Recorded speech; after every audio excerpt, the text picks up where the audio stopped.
Yo, yo, yo, we back. Bar God, Metaphor Messiah here with a super special guest, hip hop legend. Notice I didn't say battle rap legend. Hip hop legend. Introduce yourself. What's going on, Daniel? How are you? The coolest motherfucker you'll ever meet. What up, people? Marv Won, Eastside Detroit. I'm very honored to be here. I'm very honored to be having this conversation with you, Daniel. Yo, man, first of all, I'm honored to have you on the show. No debating. It took you long enough. Danny Myers, you know, it's crazy because I had Calico on here, I had Clean Paper on here that was on here spitting their man shit from Detroit. They was telling me a lot of Detroit stories and shit. You know, I'm like an honorary Detroit nigga myself, man. I done stayed out there on the west side and the east side. I missed the Coney Islands. I missed Northland, Eastland. You know what I'm saying? Cheddar Boys, all that shit. You know what I mean? I just missed that whole vibe. I don't miss the cold. Yeah, I'm sure that didn't. That wasn't your favorite part. But speaking of cold, man, you a cold motherfucking rapper. Oh, that was a good segue. Bar guy. And that was a good segue. Interview God. Let's go from the start, man. Let's go from the start. Where'd you get to start in hip hop? Starting hip hop, I got really, really young. I didn't have any older brothers, so like my older cousins were my big influences. My cousin Chuck was really into hip hop. So he kind of like shaped what I was listening to.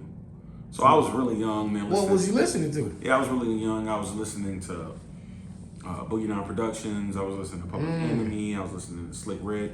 Right. I was listening to Big Daddy Kane. I was listening to a lot of that, and like it just struck a chord with me. It struck a nerve. So, and this is super early. I'm talking like 7, 8, 9, 10 years old. You know what I'm saying? 1986, 1988. This like this like the Great Adventures of Slick Rick. This like the first like It Takes a Nation of Millions to Hold Me Back. This is like Criminal Minded. Like classic album. Yeah, this is all the stuff I was like listening the to. golden era. Yeah, but I was listening to this because I wanted to be like my cousin. Like, you know, I just, like, this was a way for me to spend time with my big cousin. Oh, that's dope as fuck. But, like, it kind of caught me. I was like, oh, shit, this is actually kind of dope. So, it's been super, super long.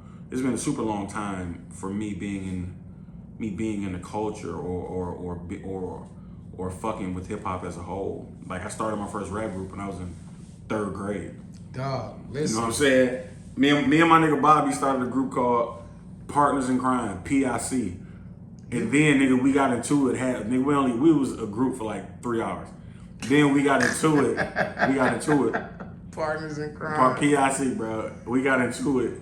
And, like, right after lunch for some reason. Oh, shit. And then that nigga started going around saying, PIC is weak. And I was crushed, dog. Like, damn, nigga, my group broke up. First the Fat Boys break up, bro. Okay, R.I.P. to PIC. Damn, PIC. So, we barely knew you. Wow. Okay, so you were influenced early. Now tell me about the growing up on east side of Detroit. Music wise, like it was dope because as I got older, and let me not be a whole ass nigga.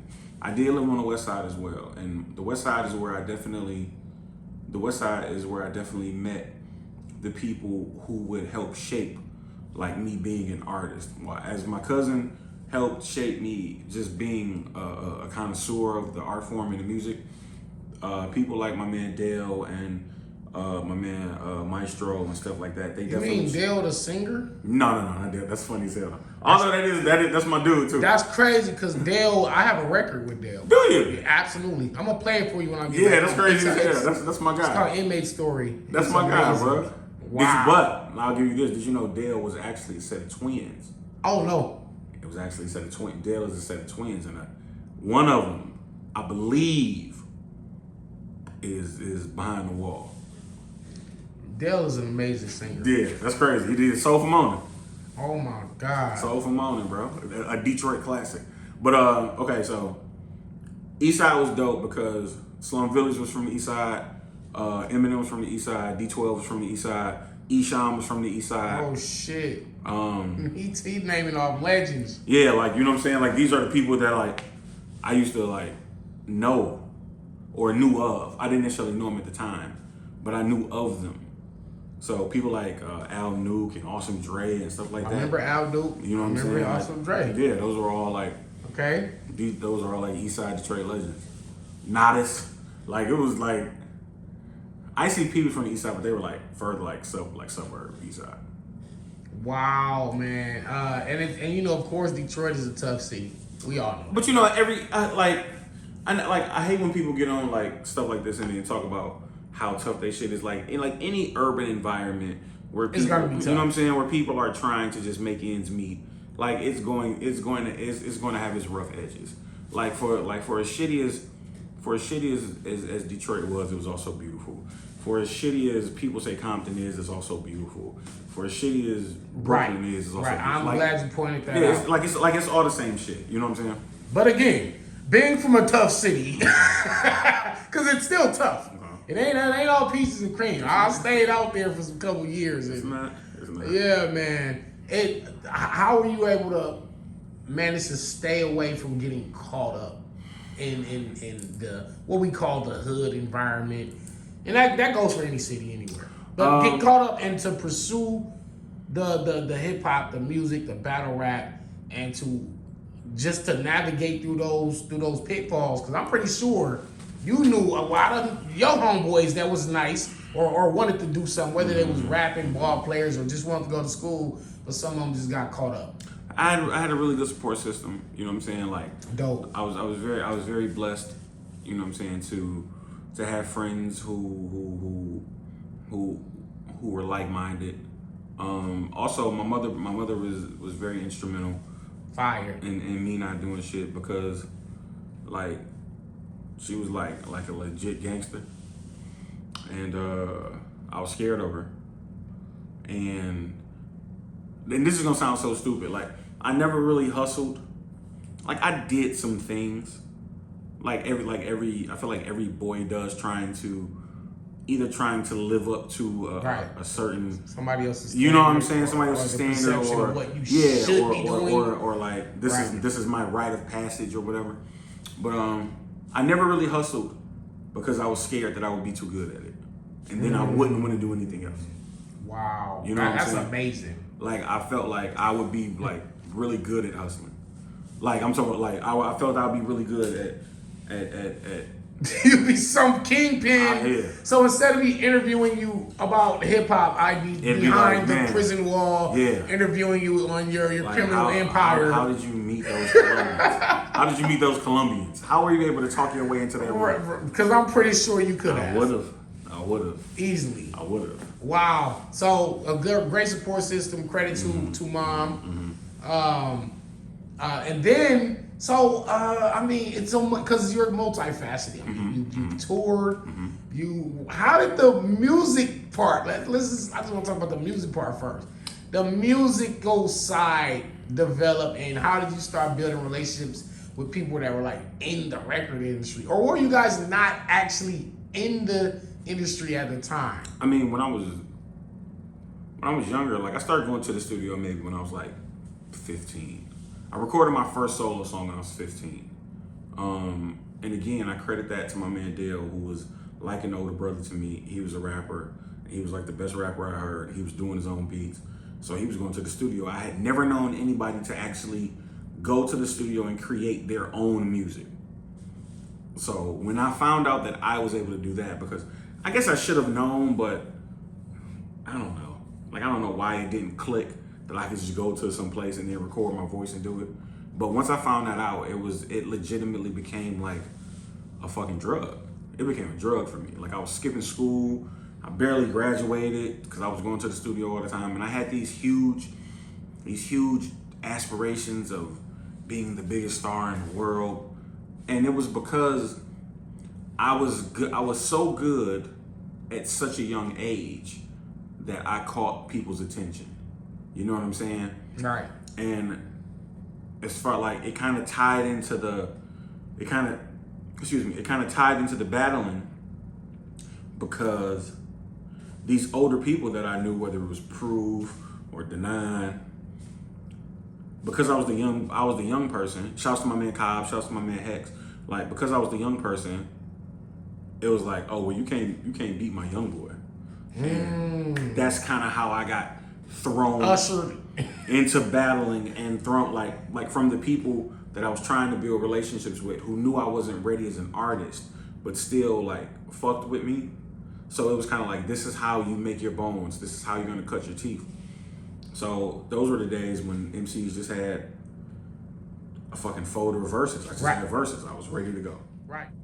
So with the gang of raps, niggas used to memorize this shit. Like, you run around. Did you run around the city from side to side, or was it just studio battles? Was it just meeting up somewhere? How did these battles take place? I was literally battling anywhere that niggas was battling. If it was in a club, I was in a club. If it was on a block, I was in a block. If it was at somebody's house party, I was at somebody's house party. If it was on the phone, nigga, I was battling on the phone. Like at that point, like battling was just. First of all, like, see, I'm from the era where it was different. I was battling because it was free promotion for my music. That's, you know what I'm saying? That I think, I wasn't battling to be the best battler. I was battling to have good showings so I could, you know what I'm saying, slip people my music.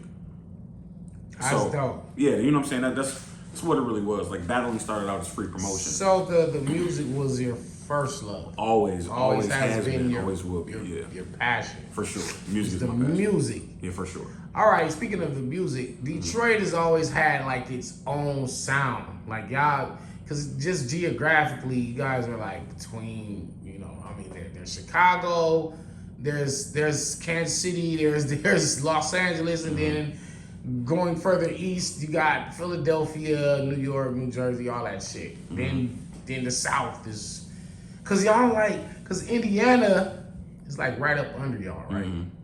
Indiana and then Kentucky. So it's like Detroit is kind of like its own world for real. I mean, when you guys aren't country.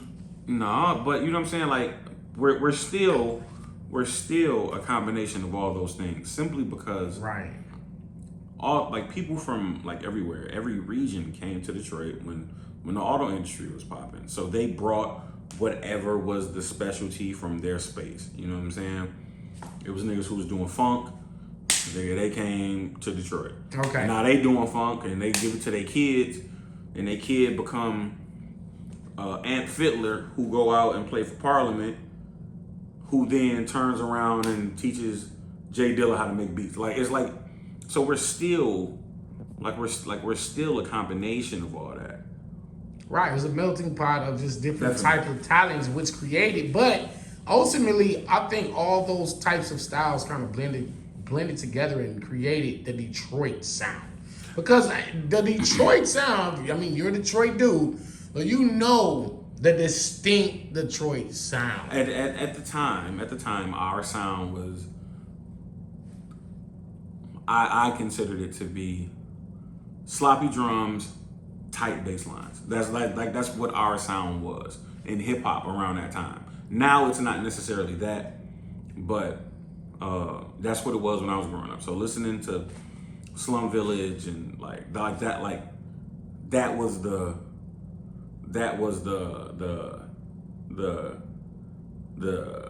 best description, or that was the best like measuring stick. Like Dilla was the dude. We was all trying to sound like Dilla, whether we want to admit it or not. We was all trying to sound like him. So, wow. Yeah, for sure. Cause I mean, like when you listen to Calico rap, when you listen to like X Factor and all the battle rappers that came out of Detroit, they really got their own lingo. I mean, but that's the same for like any other region. For sure. That's like you go to wherever, North Carolina, Florida, Los Angeles. We just got like our own little accents and our own little particular slang we use. But I swear, like Detroit got like this offbeat rhyme style, and it's always been like, I wish I could play some shit right now to show you. I mean, you know what I say? I always say, and I catch flack for it, but I always say, like, no disrespect to New York, no disrespect to Cali, whatever big hub there may be. I always say Detroit breeds the best technical rappers in the world. I believe we breed the best like Detroit is the best place to learn how to rap, but the worst place to apply what you've learned because there isn't an industry there.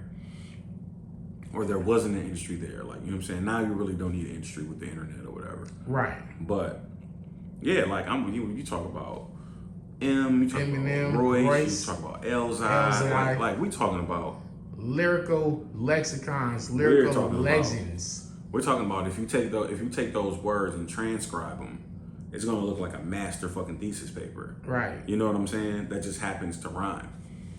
So that's true. Yeah. Where does that come from? Because I was about to ask you that. Like, I'm kind of okay.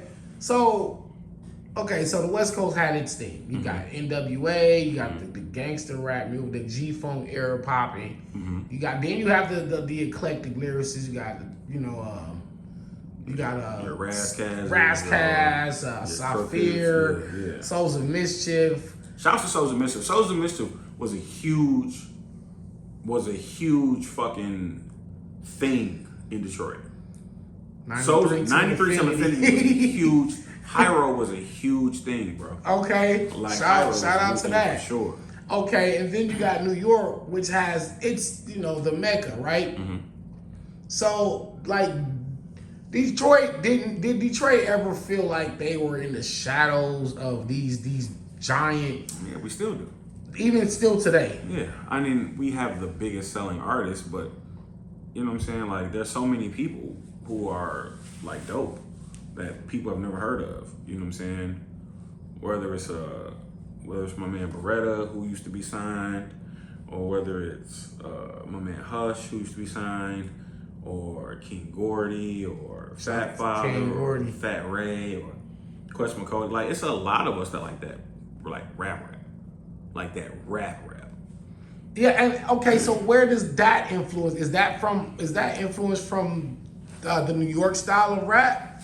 No, because we were always so anti New York. You know what I'm saying? When it came to rapping, we were always very anti. Now I'm not gonna say that there wasn't an influence simply because that's where the industry was. Right. So that's where a lot of shit was coming from. But we always felt, or it appeared to me, that my contemporaries always felt like, yo, we better than them. You know what I'm saying? Like Detroit, like when I was battling out there and just coming up out there, it's like that rap shit is serious out there. Yeah, big serious. Especially that battle rap shit. Like, big serious. Man. Big serious. Niggas is really trying to put pen to paper, man, and just be creative and just be super witty and wow. Shout out to the D, man. Pause. Nah, I don't know. That's just what we called it when I was out there. I don't know. Shut the fuck up. That D over the navy blue. Oh yeah, that's wild crazy. I might have to switch that up. But anyway. Oh man, what you doing, Marvin? Yo, anyway. Yo, so you've known Eminem. You know Eminem. Proof. Royce.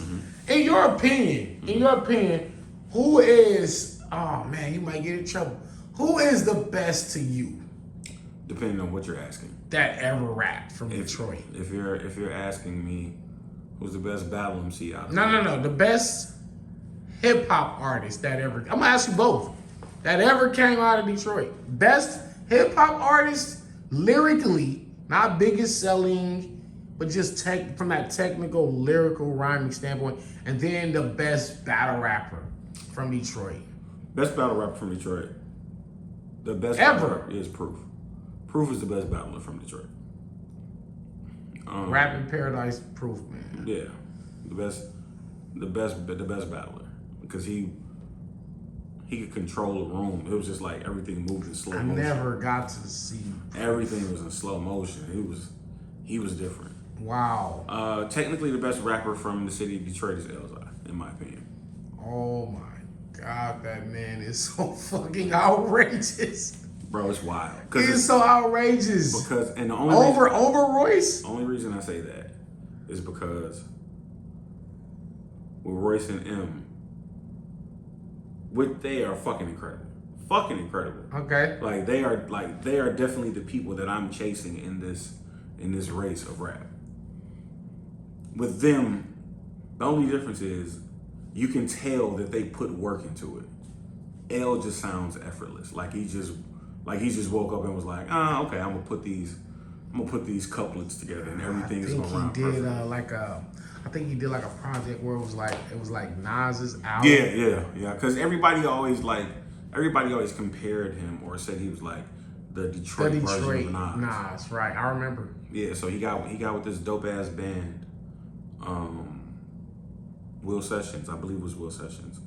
Forgive me if I'm incorrect. Okay. You know what I'm saying? And they replayed the whole Illmatic album. Yeah, and called it Illmatic, right? Yeah. Oh my God, what a fucking incredible project, man. Yeah. I'm not surprised. Trust me, I'm not surprised that you saying Elzai. Yeah, it's Elzai. You know, because in my mind, I'm like, is it Elzai? Like, I've been wrestling with that because it's subjective. I mean, because I can ask somebody else the same question and they'll say Eminem with like hands down. And there's no wrong answer. I definitely feel like those three are ahead of the pack, for sure. Yeah, absolutely. So there's no question about it. If one of those three is your answer, then you're right. There's no incorrect one. Because if you say Royce, then it's like I can't argue. Yeah, okay. I can't argue, but for you to say Elzai, that's really big. That's dope. Shout out to that. When I was like 14, 15, man, I actually I ran into Elzai. And this is before, you know what I'm saying, I knew him, got cool. You know, I prided myself on being like, you know, being the youngest, like, dopest kid around. Okay. And Elzai is maybe a year or two older than me, I believe. And like his name just like went crazy. So I remember I ran up on him when I was maybe like 14, 15. It was like, yo, like I want to battle you. And it was like the worst setting. It was like outside, like a family fun day kind of thing, like a Stop the Violence rally or some shit. And stop. Do you believe in a parallel universe? You know He's had to stop the rally, stop the violence rally in China. I want to have a war with you. Have a war. And a fucking battle. Never forget, bro. He looked me up and down and was like, "Nah, shorty, you don't want to do that," and just like walked away from me. I was like, "Damn, dude. Ouch!" I was like, "Holy shit, ouch!" I mean, I wasn't anybody then, but goddamn, don't just do me like that. But I'm glad he did though, because he probably would have smoked me, and then I wouldn't have been able to recover it destroyed your existence, yeah, you know, and now we don't sit here with this interview tonight. Right. Okay, let's go with the okay. So you traveled, you traveled the world. You did tours. You released albums, records. You still produce. You still make music. You've been doing this since a kid, man. I mean, it's. And we were speaking earlier, and you just said, if you were to stop today, you lived a wonderful life. I said if, but that's only in battling though, because I have plenty more things to do. Yeah, but I definitely feel like I've achieved. I feel like when they lay it all out, when they lay all the accolades out, it's gonna be really hard for a person to say, I wasn't a big contributor to the culture itself. Oh, yeah. And I'm cool with that. Like, I'm ultimately cool with that. You know what I'm saying? Like, of course, there are still things that I want to do, but being a kid from the east side of Detroit, I've been able to put my feet on different continents, bro. Like, I've been able to go to China. I've been able to go to Africa. I've been to England. I've been to Alaska. I've been to all of the continental 48 states. Like, that's amazing. Yeah, like I'm cool, bro. Like I can recognize a blessing and be happy. You know what I'm saying?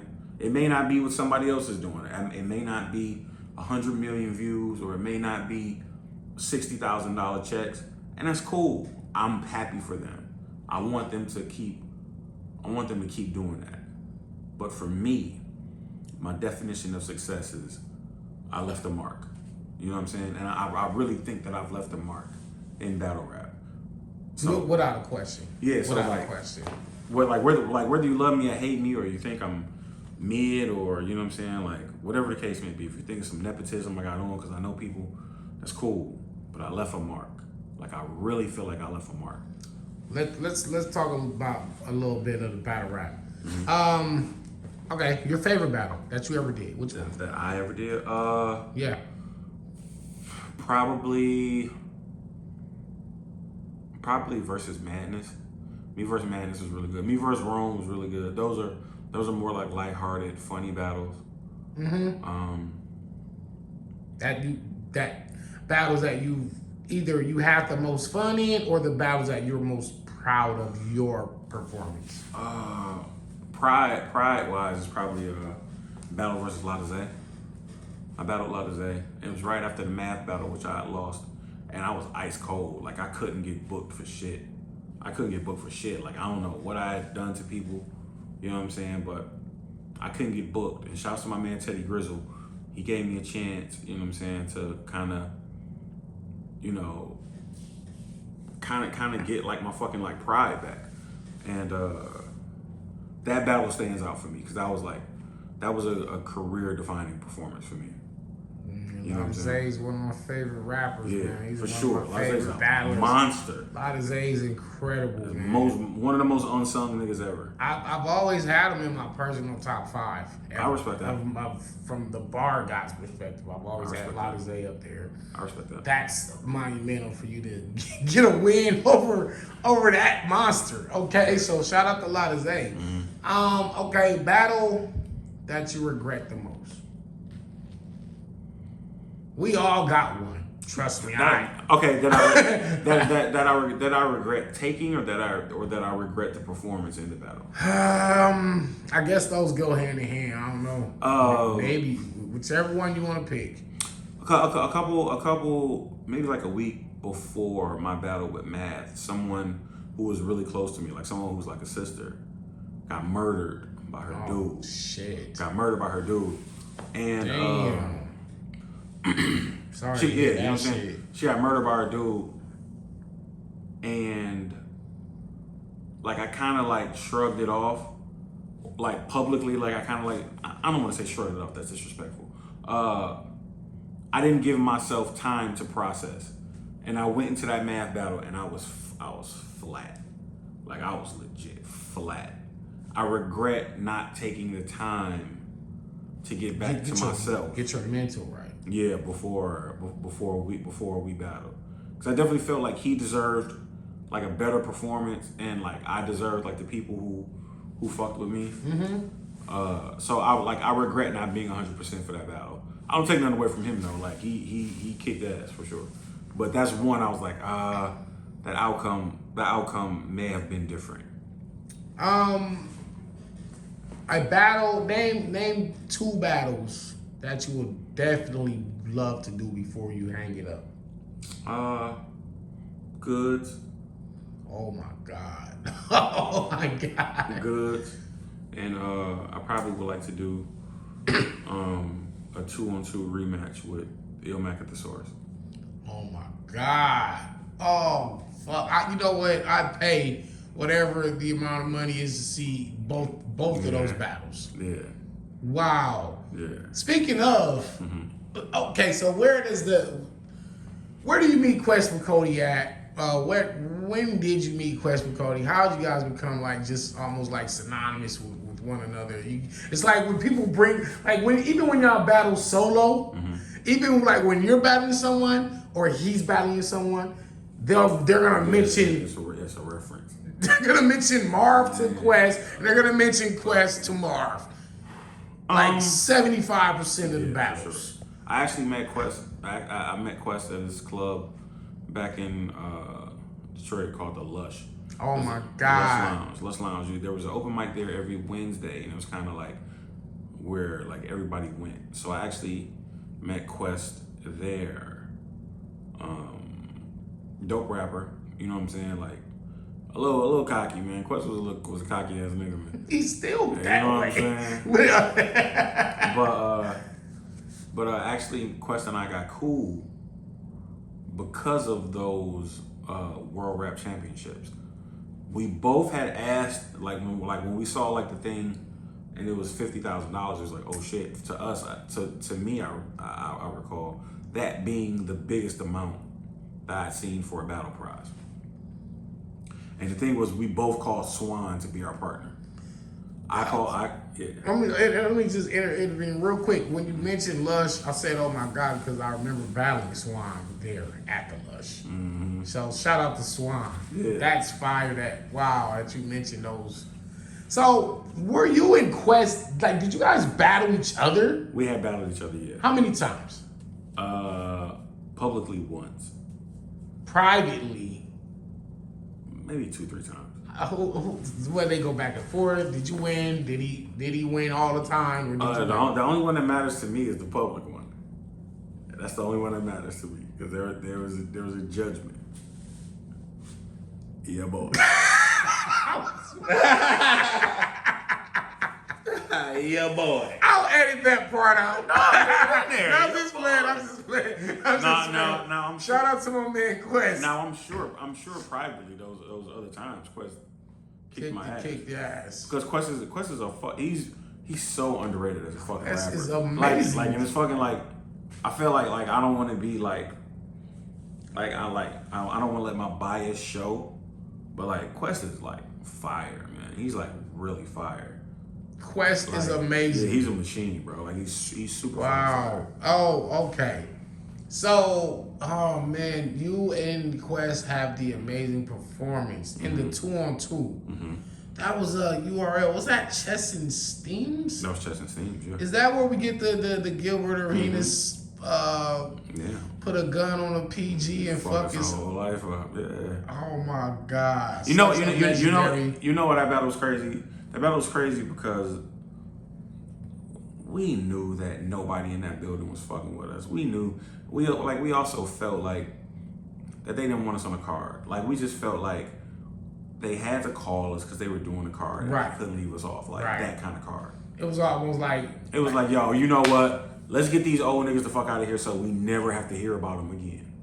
Right, let's prove as to why we were reluctant in even doing it. Because I do remember so many, like when there was like announcements were coming, everybody was like, yo, where's Quest and Marv? Where's Quest and Marv? Where's Quest? I seen so it was almost like the URL was kind of like pressure down there. Maybe. Into booking you two. And I understand the sentiment of feeling like they don't want us here. But what I'll say is that I've never had an issue with anybody at URL. It's almost the utmost respect. It's always the utmost respect with Smack and Chico and Beasley and Norbs when he was over there.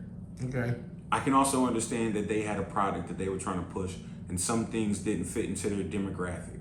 Me and Quest may not have fit into their demographic because people had labeled us as, you know, the niggas who rapped with the white boys, or you know what I'm saying, whatever the case. Right. So it wasn't a thing of. I don't think it was a thing of us being slighted because it's always open arms and embracing when, you know what I'm saying, when we come across, when we see each other.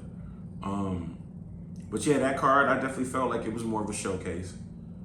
It was more of a showcase for Chess.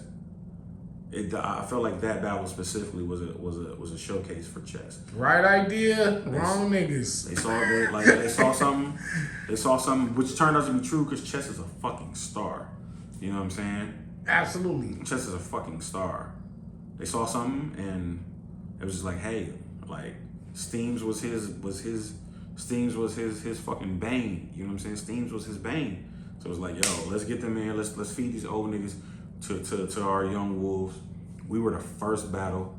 We was the last niggas who were called in the first battle. How you put us first on the stage for some shit that we helped made fucking cool for us? Yeah. You know what I'm saying? Yeah. Cool. I told Quest, like, yo, bro, we down one round. As we walking on stage. As you're walking on stage. We down one round. These niggas don't want us here. And then they hit us with that. I think we got the weakest niggas on the card. And they're crowding crazy. It's like, okay, bro. Like, we down one round, bro. Damn. We got to be extra good. And, you know, by the grace of God that night, you know what I'm saying, we were. Shouts to them, though. Shouts to Chess and Steam. Wow. Yeah. Amazing moment. Let's talk about your battle rap style. Okay. Okay, how would you describe your style in particular I mean, to somebody who never even seen you before? I'm an in the room battle rapper. I want to win you over in the room. I'm Oh, that's a different take. That's a different. Yeah, I want to take. win.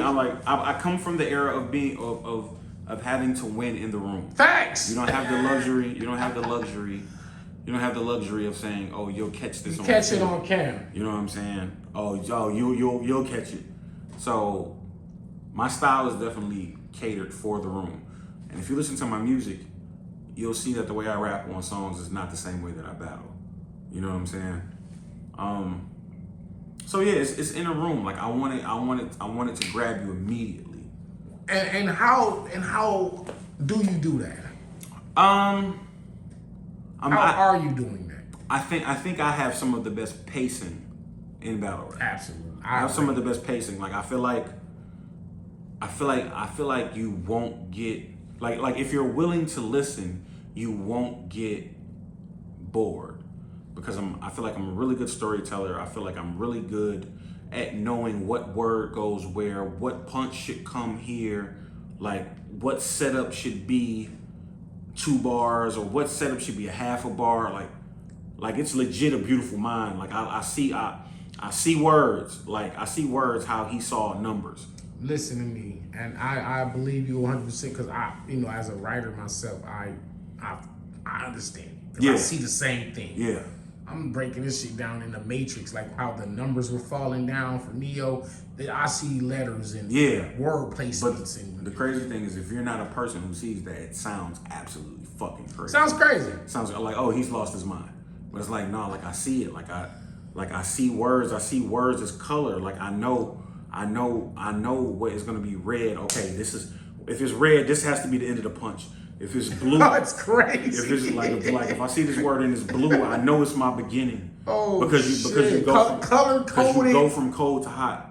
You go from cold to hot. I know at the end of this sentence, this has to be red. So I know I'm going from blue to yellow to hot. I mean, from blue to yellow to red. You know what I'm saying? Amazing. I've never heard it put like that. That's ever. how I see words. That's legit how I see words. I've never seen that. So that's my style. My style is I'm in the room. It's gonna be something that's gonna grab you. It's gonna be something that's I'm charismatic. Like I'm comfortable with who I am. It shows. Clearly. Yeah, it shows. You know what I'm saying? Like, and I feel like I don't get credit. I don't get credit for being as heavy of a puncher as I am. I'm low key a really heavy puncher. I shake rooms. You just shook the room tonight. I shake rooms. You just shook the room. By the way, we in Virginia. Yeah, we battled in Virginia Beach tonight. Yeah. Me and Marv. Yeah. We set the stage on fire tonight, as per usual. I And- just had to you know plug what that I'm in there. But I feel you shake rooms, man. I feel like if I was more of a look at me kind of nigga, like how some battle rappers are, then maybe I would be further because I got a list of accolades and I got valid points and arguments. But it's just like I was like, if you catch it, you catch it. If you don't, it's cool. You know what I'm saying? Like I was telling you, I feel like you have like this force field around you where your opponent is attacking you, and a few other battlers have the same aura, which is like Goods, which is dope that you mentioned. Goods battling Charlie Clips. Some of these guys, even Pat Stay, these guys, Head Ice, Geechee Gotti, to some degree, like a Hitman and Verb maybe, but you guys are like in the top 5 of this shit. Okay. When in terms of having this invisible wall where your opponent is throwing everything he's got at you. He's throwing haymakers, punches, jokes, angles, super aggressive talk, and it's just not affecting you. Even if it is, it's not like we don't see it. And then when you start rapping, it comes across as if your opponent never even rapped. It's like, okay, because you guys have an ability to like say like one little word or a quick little phrase that just diffuses everything that your opponent just did. And it takes a crazy aura to be able to pull that off. Yeah, take that air out the room. So so somebody's lighting you up. They're just going crazy. And then like, how do you start your round? Like, what do you do? What do you do? I'm not gonna get out of the way. Because I'm not gonna get out of the way. Because then people gonna look for it. Right. If you go through enough battles though, you can pick it out like, oh, okay. Like, damn, this whole room turned. Yeah, but like Goods does it, or he'll just stand there sipping on his drink while you're rapping and just. Hollow does it too. Not even looking. Hollow's really good at it. Charlie Clips will be like, he'll make a funny joke about what you just said. Either he'll rebuttal it. Pat Stay just has. You guys have. It's kind of like what they call the it factor. They all got that from me. Bar God, talk your shit, man. I started this shit. You started this cool shit, man. You Man. know what? To be honest, you'd be hard pressed to deny that. If somebody in the comments that's on this video and they say, nah, no, yeah, for sure, it's gonna be somebody. It wasn't Marv Won. I was watching Goods was doing that shit in the Lions Den, but look, we can debate this shit. It's super subjective. I was doing it on MTV. Talk your shit. 2000, like you said, you got accolades to back your shit up. 2001. That's all I'm saying, man. So you guys have this it factor. It's like this charm, this charisma, this wit, this poise. I tell people a lot of times that before, like, you want to become a battle rapper, it's the first thing that you need. It's not bars. It's not performance. It's not freestyle ability. It's the poise. It's the ability to remain calm under pressure. That, like, if you don't have that, if you don't have the self-control, then that's the nucleus of it. Because you're literally standing in front of someone who's cursing at you, who's trying to embarrass you. And you know how many people, like I said, a lot of people I talk to, they say, yo, I don't know how y'all do that battle shit. Yo, I don't know how you do it, because somebody be in my face like that, I'm swinging. You know though, you get to the point, like, usually, like, we're all friends to some degree. You know what I'm saying? So it's like, I know this person doesn't necessarily feel this way. I know this is just a creative way for them to express how they feel they're better than me, which is cool. But it's usually never a thing where it's like, but then again, I think you a bitch. Now there are some. That's what I was about to say. There are some, but you can always tell that the energy is different for those battles. You can tell, like, oh, this is a little different. You know what I'm saying? Right. So I get it, but it's like, we also know you're selling the story. You're selling the fight as opposed to actually fighting. Right. So it's akin to acting, right? So if you just imagine your 3 rounds as your script, we have to memorize it. They're filming us. They say action. We have to act out our script. There you go. It's almost like acting. It's like a TV show. However, this shit is real too, because we've been on blocks that we were unfamiliar with in front of crowds, and you're battling somebody. He's got his entourage behind him, and there's money on the floor. This was back before battle rap was in controlled environments. Boy, you understand? Let me tell you something. I was going to battles with $5,000 and 4 pistols. Exactly. That type of shit, right? Where there, like, anything could happen. Like, woo. Battle rap it still is dangerous. It's not like worry free. Like I said though, I think composure is the #1 thing you need as a battle rapper, and some of you guys just exhibit it just far better, or it seems effortless coming from guys such as yourself and Goods and Charlie Clips, Pat Stay, like the top 4 names that I could just think off the top of my head. And if you guys that are watching this, you can just list your own list below in the comments and just let me know, and let me and Marv know who do y'all think. Y'all can tag us on Twitter. Let us know who are some of the guys. Don't tag me. Tag him. No, you're your show. But you're the guy. You're the man. This is your show. You're the guy. Ice will be on that list. Ice will be on that list. Had Ice. Yeah. Some of these guys are bar proof. And in fact, when I battled Swave 7, we could put Swave up there too. Swave up there too. Yeah. When I battled Swave, I listed Head Ice as one of those guys that you just can't you just can't beat with bars. No. Like some of these guys, it takes more than just a dope, clever punchline. It's not gonna beat everybody.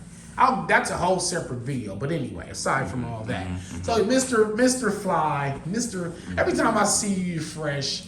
Where did the freshness come from? Like, is that just your were you influenced by like uncles or homeboys or guys in the neighborhood? Or was this you? I was being poor when I was young and not having enough money to afford clothing or anything of the sort. So when I was able to, you know what I'm saying, I wanted to present a look.